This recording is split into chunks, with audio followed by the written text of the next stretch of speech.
Hi guys! Kumusta kayong lahat? Welcome again to my vlog. So for today's vlog guys, ito nga pala yung time na kung saan umattend ako ng taglamig dito sa AUP. So pasensya na kung medyo late na tayo lagi o abot pa ng 2 weeks ang ating video kasi nga busy tayo sa lahat. So gaya ng mga sinabi ko sa nauna kong video, busy talaga ako. So itong video na to ngayon ko lang napalabas. Alam kong maraming nag-aantay ng video na to. At kung meron nga ba talagang nag-aantay, cherries! Kung wala mang nag-aantay, pero ito na nga pala yung video ko nung time na pumunta ako ng Taglamig. Alam nyo ba guys kung bakit ako napapunta dito sa Taglamig? Kasi binilhan ako ng ticket ni kuya. So hindi sana ako pupunta dito kasi wala akong pera. So ayun, binilhan ako ng kuya ko ng ticket. So nagkaroon ako ng pagkakataon na pumunta dito. Kasi nung unang Taglamig, hindi ko talaga pinuntahan dito guys. Kasi nga, ayaw na ayaw kong gumastos para lang sa ticket. At ayaw ko din pumunta dyan sa loob at wala din akong pera. So ito nga palang time na to is gabi na kami pumunta dito ni Kuya Bry kasi ayaw namin na pumunta ng maaga, mainit kasi sa pwesto na yan. Pero ang umpisa talaga ng mga time na yan is hapon pa, yung may araw pa guys. Hay nako, obvious naman talagang gabi kami pumunta ni Kuya dahil sa video. Hi! So ayun, maiba na naman tayo. Ang dami nga palang tao dito pagdating namin ni Kuya Bry. So alam nyo ba guys, obvious talaga na maraming tao dahil sa video. Alam nyo guys, sabi ko pa din, kahit alam ko naman na nakikita sa camera, hindi ko talaga alam kung ano sasabihin ko lang sa inyo. Kaya yan, ito nga pala si Kuya Japet, sabi niya, shoutout ko daw siya. So ayun, nagsasalita sa dyan at minute ko na lang kasi sobrang ingay ng tugtog, baka tayo makapiright. Ay, sino ka dyan? So ito nga pala yung pagkain kasi ililibre to ako ni Kuya Bry. Kakataon ko na ilibre ako ulit ni Kuya Bry. Masarap talaga pag libre. Ito nga pala, binilan pa ako ng ticket ni Kuya Bry, binilan niya pa ako ng pagkain. O sino ka dyan, di ba? Nakalibre kang. O may ticket na, may libre pa. O sino ka dyan, di ba? Sana maulit-ulit Kuya. Uy, sino ka dyan? Nasanay. Pero alam nyo guys, sa totoo lang, kahit hindi ko sabihin sa mama at kuya ko at sa mga kapatid ko na gusto ko ng pera, binibigyan talaga ako nila. Ganon sila kabait sa akin. O, diba? May pamilya akong supportive at may pamilya din ako supportive sa papablog ko. Nagbinibigyan nila ako kahit hindi ako nanghihingi. O, ganon dapat. Kaya nga nagpupursigi ako guys na makapagtapos sa pag-aaral kahit na working student ako kasi gusto kong makabawi sa kanila. Ay hala, sino ka dyan nagdrama na?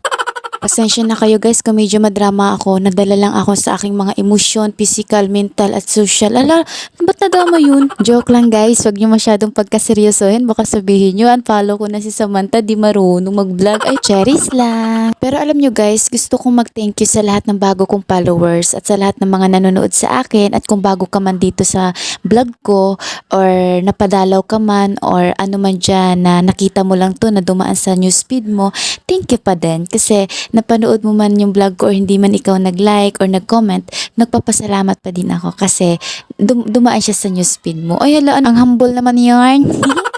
So ayun guys, thank you talaga. Pero alam nyo guys, sa totoo lang, kahit na akala ko hindi to nakakarating sa ibang mga newsfeed or sa iba pang mga Facebook dyan, hindi dumadaan yung vlog ko. Pero alam nyo ba, sinasabi nila sa akin, ikaw po ba si Samantha Mados? Nakikita ko yung vlog mo. Hala, nakakatuwa lang talaga kasi pinopromote pala sa iba ni Facebook yung vlog ko. Kaya natutuwa ako at parang na-addict ako mag-upload ng video. Kaya nga umaabot ako ng 2 weeks sa sobrang addict ko eh. Umaabot ako ng 2 weeks mag-upload sa sobrang addict ko. Cherries! Gaya nito guys, 2 weeks na to. Joke lang talaga guys. Sa totoo niyan, addict talaga ako mag-upload sana. Kaso, sumabay yung pagiging busy ko. Ibig sabihin, yung pagiging addict ko mag-upload is parang na ano siya, parang natauhan. Ay, ewan, anong salita yun? Basta ganun. Ay hala, ang layo na natin guys. Nakaabot na tayo ng Maynila. Guys, bumalik na tayo dito sa Taglamig. Ito nga pala guys, may lubo nga pala sila dyan. So sa mga may jowa yan, binibigyan sila ng mga lobo-lobo, ganun. Eh ayun, si kuya yung kasama ko kaya pagkain yung pinalibre ko kay kuya. Sa totoo niyan, pagkain lang talaga yung nagpapasaya sa akin. Eh hala, sino ka dyan? Charis lang. So ayun Sam, nalalayo ka na naman. Balik na naman tayo dito sa Taglamig.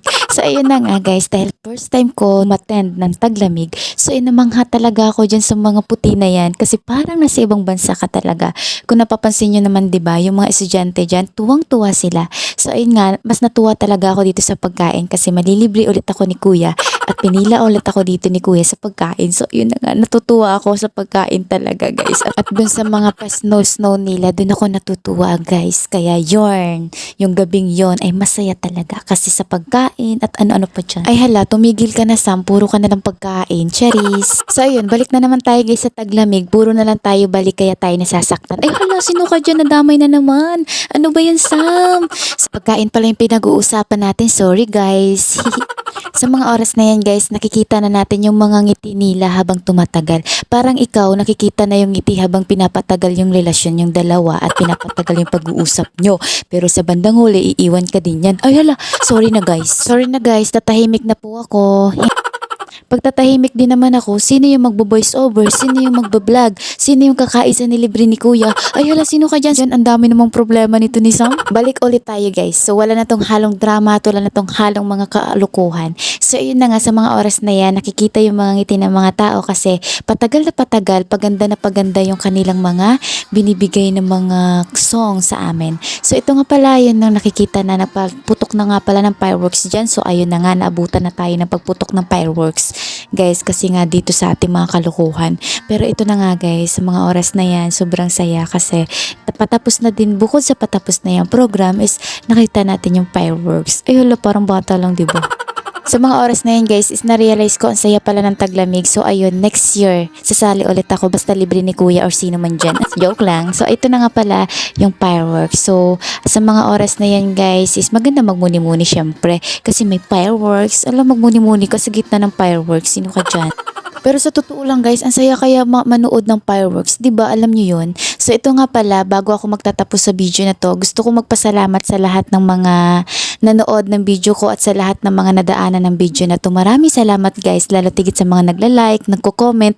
Sobrang na-appreciate ko 'yon. Hala, sa gitna pa ng fireworks, nagpasalamat. Sino ka diyan? Okay lang 'yan, thank you lang naman. Hala, ako din ang sumagot. Ito nga pala guys, thank you sa lahat ng nanood. At gusto kong i-shoutout ulit dito kasi Kuya Japet. So Kuya Japet, shoutout sa iyo at sa lahat ng mga One Tao family. Shoutout po ko sa inyo dahil yung nakasama namin kayo sa mga oras na yan. At ito nga pala, ito na yung time para umuwi na kami ni Kuya Bry. So ayun, thank you sa lahat ng manonood at manonood pa lang sa video na to. Maraming salamat. At ayun na nga pala si Kuya umuwi na at umuwi na din ako sa dorm. Hanggang dito na lang pala guys. Maraming salamat sa inyong panunood at pakikinig. Bye-bye. God bless everyone.